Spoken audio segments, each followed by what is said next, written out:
Welcome to the podcast. My name is Ross Jenkins. I'm the CEO of Decision Foundry and a Salesforce Marketing Cloud champion.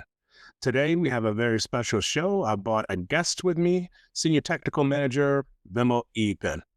Vimal, today we're going to be covering off on one of our favorite topics, man, marketing cloud intelligence. I'm really looking forward to this. Welcome to the show.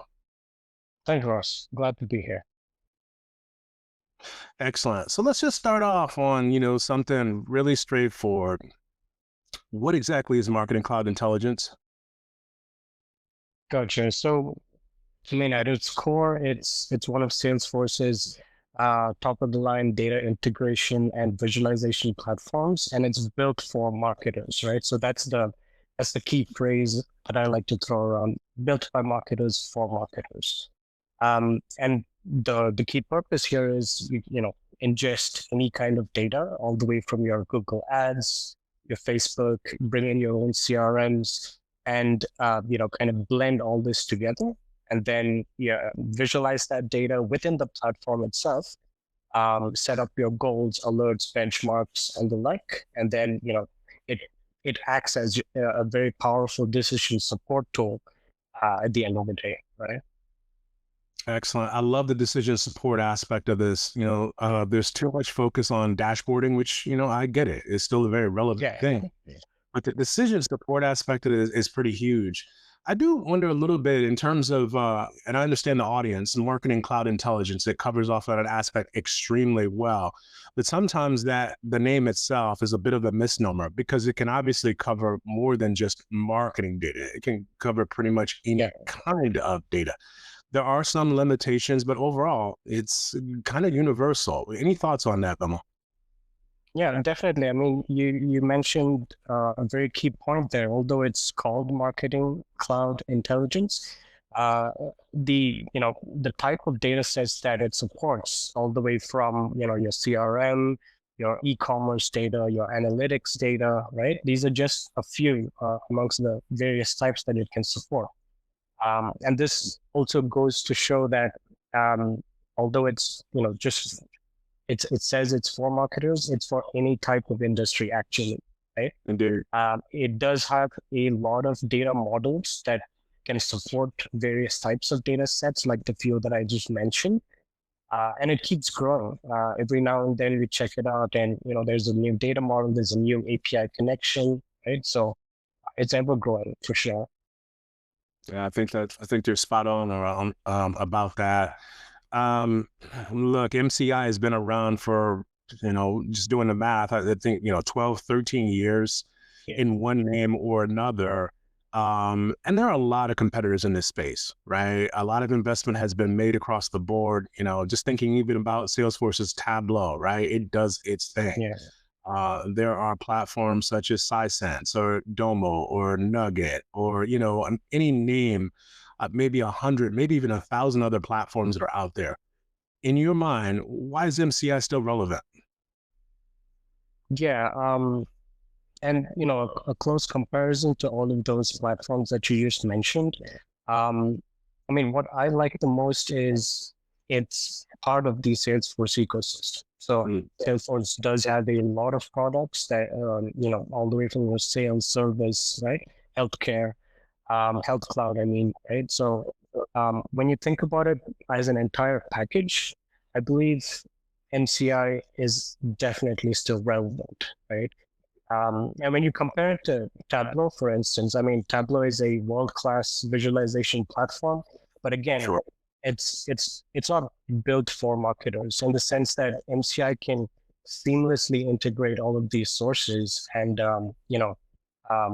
having all of these under one roof, as opposed to if you think about some other platforms, you can have your data ingestion layer as a separate layer, and then maybe your storage is in Snowflake, and you'd have a DBT on top of that, and visualization is again a separate platform, right? But where MCI comes in is it's all in one, right? All across the board. It's definitely a handy license to have because everything can be managed under one roof.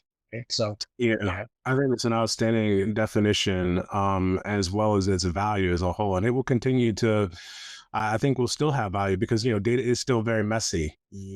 Data continues to grow, and you have marketers that need to manage all these different channels and data platforms. And as a result of that, to go back into the world of one that is just IT driven, where you're waiting in a line for a ticket in order to get something done, I think that those days are past. Now, there may be some other wave that's going to occur that makes that also that disrupts that.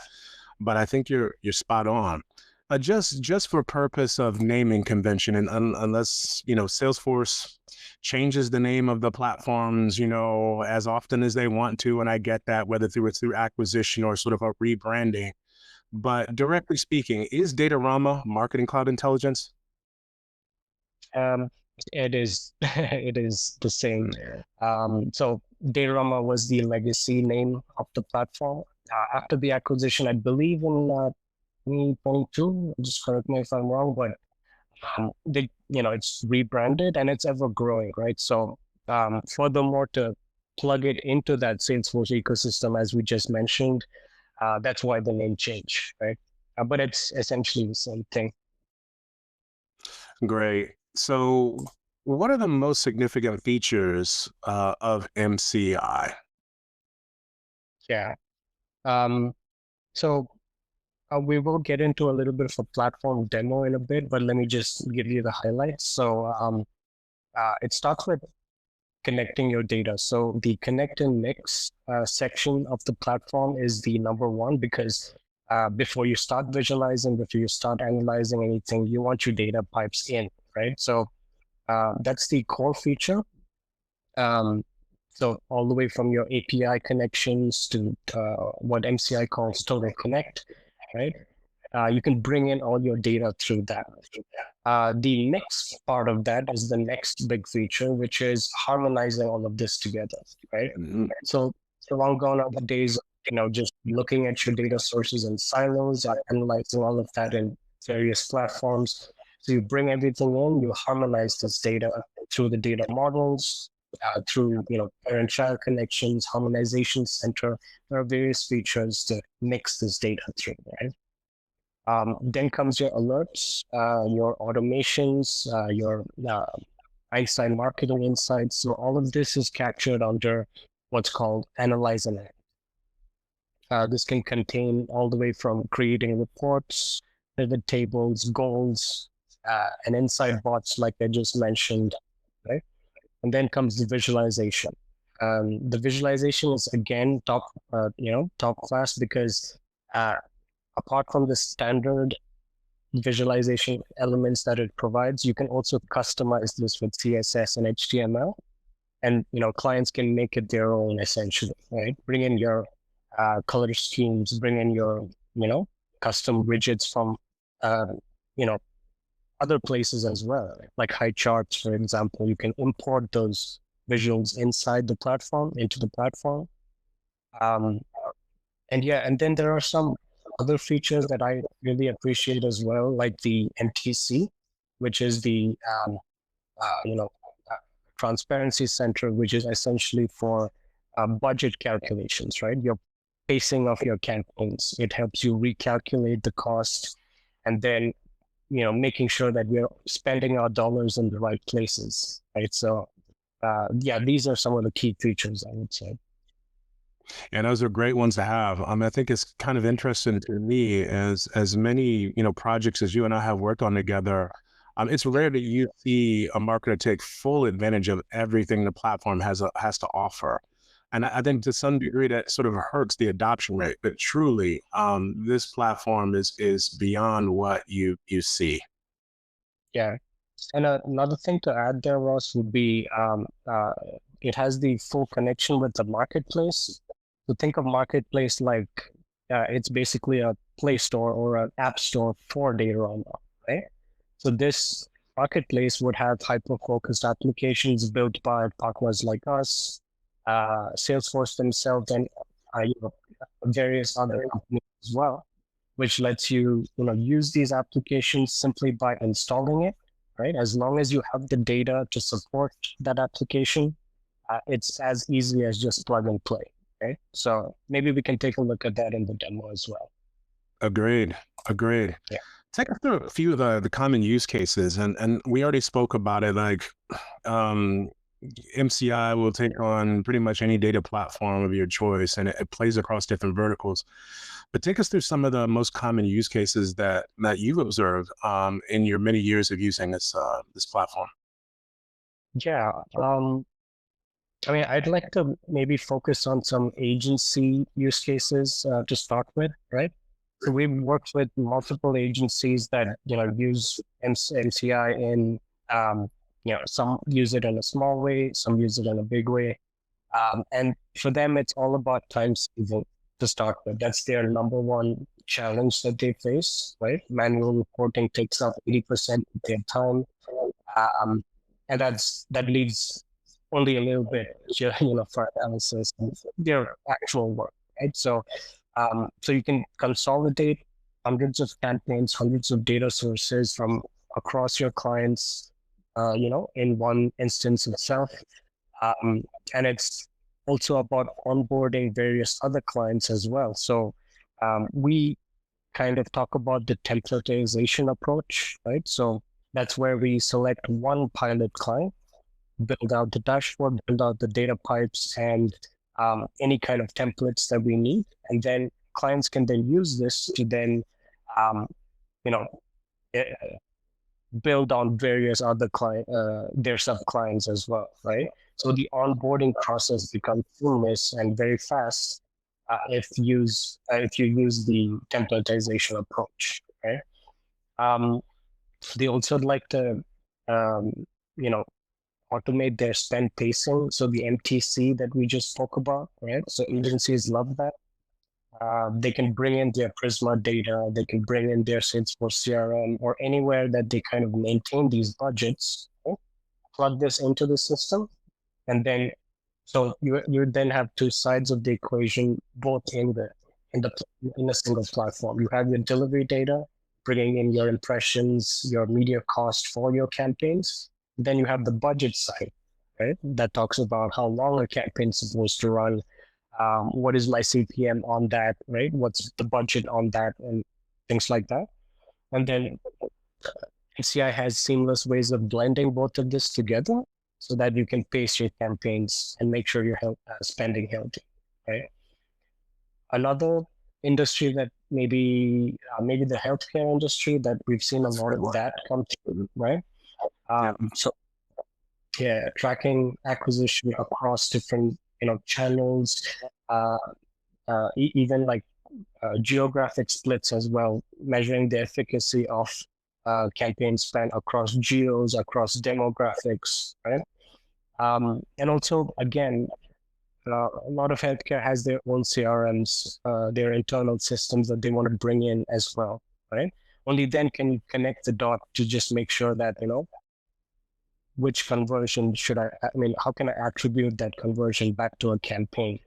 So yeah, these would be, some of the, top use cases when it comes to agencies or, the healthcare industry. Indeed. Those are great examples. So speaking of examples, I think this is an area in which, marketing cloud intelligence maybe doesn't get its complete due, right? I think in many instances, when you look at platforms, you can tell immediately what it is. Tableau dashboard looks like a Tableau dashboard. A Domo dashboard looks like a Domo dashboard. But the reality is, like, an MCI dashboard doesn't necessarily have to look like one, and that's through some inherited features, which at some point I think we're going to walk through. Show us some examples, just so you can kind of see like the range of the different sort of creative outputs and visuals that are used natively in the platform. Yeah, sure thing. First off, we've been flashing this screen over here, which is, you can see how customized a dashboard can look, right? In terms of the campaign performance that you see on the tab over here. And then we have a mobile version as well. But just to get into some of these, I'd like to show maybe this one to start off with. This is more like a pacing optimization dashboard. This ties into the MTC that we were just speaking about, where the client can bring in their budgeting information and tie that back to their delivery, right? and then split that across, across all their qualitative dimensions, like your campaigns, your creatives, line items, and the like. And essentially, by looking, we can set these targets to make sure that, using highlighting rules and things like that, pacing formulas that we come up with, or we can blend it with what the MTC automatically calculates as well. And then you can, essentially see how good are we spending on these campaigns, right? Should I optimize in a way that, I take some budget out of one particular channel and maybe push it into another channel because it's not performing as good as was expected, right? Or various other things like I have, maybe 10 days left in my campaign and I'm not reaching those conversion targets that we were hoping for, right? So how should I optimize? How should I, reallocate those budgets and things like that? So dashboards like this can definitely help you kind of, answer those key questions. Yeah, and then here's just, a couple of other kind of standard visuals, as I call it. But then if you kind of get into a little bit more like of a a little more customized version with that CSS that we just spoke of, here's a CRM plus email example, right? So you have your lead targets, you have your MQ targets, and you want to make sure you're reaching those, right? So you can see here these gauge widgets or goal widgets, like as we like to call it, making sure that you're hitting your targets in time. As we just scroll down here, we can see the marketing funnel. And again, this is highly customizable, right? Like it depends exactly, on what kind of KPI do you want to track against, and to what benchmarks as well, right? So here are some funnel visuals here, some trends. Everyone loves trends. So some trend lines just to make sure that we're not seeing any, unnecessary spikes or sudden, jumps in some of these KPIs, right? And all of this data is, can be readily available, easy to connect because as I'll show you in the demo a little bit later, it's all driven through API connections or very simple to use custom ways of bringing your data in. Okay? Here's a nice email analysis section here, kind of looking at the top KPIs when it comes to email specific, even, get into a little bit of subject line level or segment level analysis as well. Right, so you can really make this dynamic as well in terms of, using filters like this to make sure you can, drill down into the exact type of dimension you need, right? And here's another example of a, common widget that I see nowadays that clients like to use when they kind of target audiences from on a geo level, right? So you have various maps that you can use and things like that. And Ross, to your point about the CSS, I mean, this is an example of that where you can, let me just take a minute just to show you this, right? So this isn't, really complicated in terms of the code that's used here, but I just want to showcase this just to show you that you can include your HTML, you can include your CSS, and even, JavaScript elements here to make it your own, right? Apart from the standard visuals like we were just seeing here, we can like bring all this in as well to essentially, tailor make it look exactly like the website for the client or maybe the client's client, right? The end result is probably, the audience is probably the stakeholder that ultimately needs to see this. And yeah, that way you can customize this as well. A few other examples. I mean, this is our offering when it comes to dashboard templates and things like that. across the industries, right? So here's some law firm examples, advertiser overviews, creative performance, some of the ones you really like, Ross, the ones that you created. Yeah, some of these, search, programmatic. Right? So I just wanted to quickly flash this on the screen, just to give you a taste of, what can be done with the visualization layer. Yeah. Very good. Very good. Well, I think that we kind of teased this out quite a bit. So let's get a little bit under the hood and walk our audience through a demo of the platform. Let's go. Sure thing. All right. So as soon as you log in, right, so you're going to be met with what I'd like to call the three main pillars of the platform. And this is what I kind of alluded to earlier, which was the connect and mix section. This is where you bring in the data, you harmonize it to make it all, one holistic view of the data as opposed to silos, right? So in the connect and mix tab, we can see that the two main ways of bringing data into the system would be through your API connections, as they call it, the marketing vendors. I think the last time I looked at this, it was about 110, and now you can see it's 122, right? So they're adding various other connectors into this as well. And the other main way of bringing data in is through custom ways, like the Total Connect. So suppose you have a file on your system, right? It's not really online or anything. It's a simple Excel file that has some core data set that you want to analyze. You can simply drag and drop that data into here, and the system will help you match that with the data and kind of blend it into the data model objects, right? Various other ways of bringing in the data, as you can see, from your databases, from your storage systems. As long as you can authenticate this with a username and password, that's more than enough. You can bring any kind of data into the system. Okay. And just to show you what that kind of looks like after all of the data modeling is done, you can see here, this is a good way of kind of visualizing that, as the name suggests. So once all your data sets are brought in, it gets connected to the data model, right? And this is how you're not looking at your data, isolated anymore. All your campaigns from various sources, all your creatives from various sources, even your measurements like impressions and clicks are all getting aggregated, and you can slice this any way you want. So this is what it's going to look like after the modeling is complete.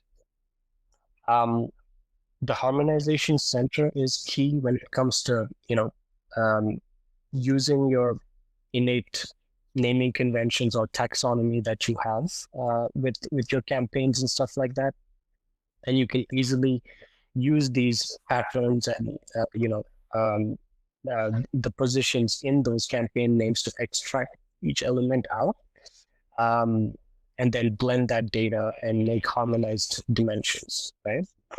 For example, if I wanted to extract the language targeting from the creative name from 4 different platforms, right?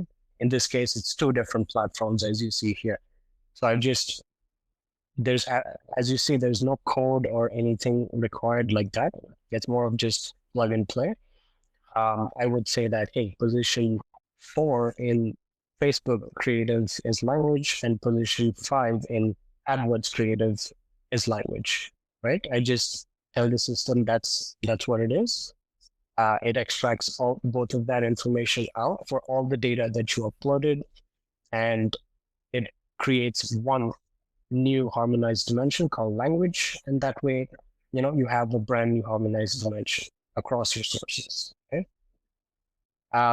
Now, once your data is in, the next thing you'd want to do before you start visualizing it is set some benchmarks, set some goals, right? So the Einstein Marketing Insights is a good feature for creating insight box that essentially scour through your data that's in the system and pull out key observation and insights based on how you are configuring this, right? So if you wanted to, get an idea of what the cost per lead is across your lead data sets, right? You just essentially can create a bot like this that can then look through all of that data and then pull out that information and give you that insight, right? It's also what do you say? It not only shows you what kind of dimension led to that cost per conversion, but also all the other dependent dimensions as well. So for instance, my conversions increased for the display campaigns, but then across which sources, which device types, which strategies work for me, right? So it has a cross-dimensional view into why that conversion increased. And so that's a neat feature that I like. Goals are another awesome thing to set up because, this is how you can, compare your delivery or your actuals versus benchmarks. You can set industry standard benchmarks in here, your own benchmarks in here, or even compare that to an existing measurement that you have in your data set, right? So there are a lot of flexibility when it comes to that. A few other things like, you can create your reports, you can create your alerts. If a campaign has, reached a particular target, you want to email your colleagues on whether you want to pause that campaign or, extend its flight, right? So any kind of alerts like that, Slack integrations, email integrations, text, all that is supported within the Action Center or the Activation Center, sorry. And if you want to export some of this data and, visualization is awesome, but sometimes you want to export this into an external database, right? So that's where the other database exports and stuff like that comes into play. And it has a direct connection with Tableau as well. So if you do have a Tableau visual instance and you want to create a bridge between MCI and Tableau, you can do that with the Tableau connection here too. And lastly comes the visualization layer. This is, some of the dashboards I was just showing you earlier. You can use the editor here to, quickly use some of the out-of-the-box widgets, as they call it here, visual elements like these. And we also looked at, how you can customize a visual as well. And, essentially create a custom visual, which is not essentially found in the widget library here. So that's flexible as well. Ross, I think it's a good idea to maybe just quickly look at the marketplace, just why not? Yeah, give the folks a glimpse of this. The marketplace, like I said, is it's like an app store for MCI. You can see here various applications. Some of them, as you can see, made by us, some of them made by Salesforce themselves, and you can see some other folks in here, creating their stuff as well. And these are essentially, hyper-focused applications that let you, without too much of, manual visualization or creating it yourself, you can just use these directly. All you need to do is basically install it here, right? Some of these are paid applications, some of them are free. This one over here is a free application. You can see it brings in all the elements that we were just looking at earlier, right? Not just the data sources and its KPIs, but also the Einstein insights, right? It can bring out insights that's, already, it's pre-made insights that's already generated, and it can tell you why you should pause a certain campaign, where you should spend or reallocate your budget and things like that. And yeah, this is just some of the examples that I just wanted to share. Yeah, that's impressive, really. I mean, I hadn't looked at the marketplace in some time. I'm pleased to see that they continue to update against it. Um, well, look, I think we've come to the end of our show, and it's been substantial. So we start off with what is marketing cloud intelligence. We talked about its relevancy and really a crowded market. We talked about some of the specific use cases and what makes the platform really stand out. And then we spent quite a bit of time just talking through the component pieces of marketing cloud intelligence itself. Connect and mix, visualize the marketplace to cover off a few of those things. And I think, after the discussion, it's clear to me that MCI still has a fantastic place in the marketplace as a whole. Thinking about the fact that there's still messy, unstructured data that doesn't quite fit what you require. And as marketers, we have to be chefs, right? They've been able to cook up data in ways that make sense for what we're trying to achieve. And marketing cloud intelligence is a great platform for being able to integrate that data source. So if you really like what you saw here today, hit that like button, pound that subscribe button, and let us know that you enjoyed the content. And we look forward to seeing you next time. If you'd like to see some more of our, podcast or our webinars of the past, you have only to go to decisionfoundry.com/mastering datarama. And our podcast is prominently displayed across the website. Thanks so much for your time, and we'll see you again. Have a good day. Cheers, folks.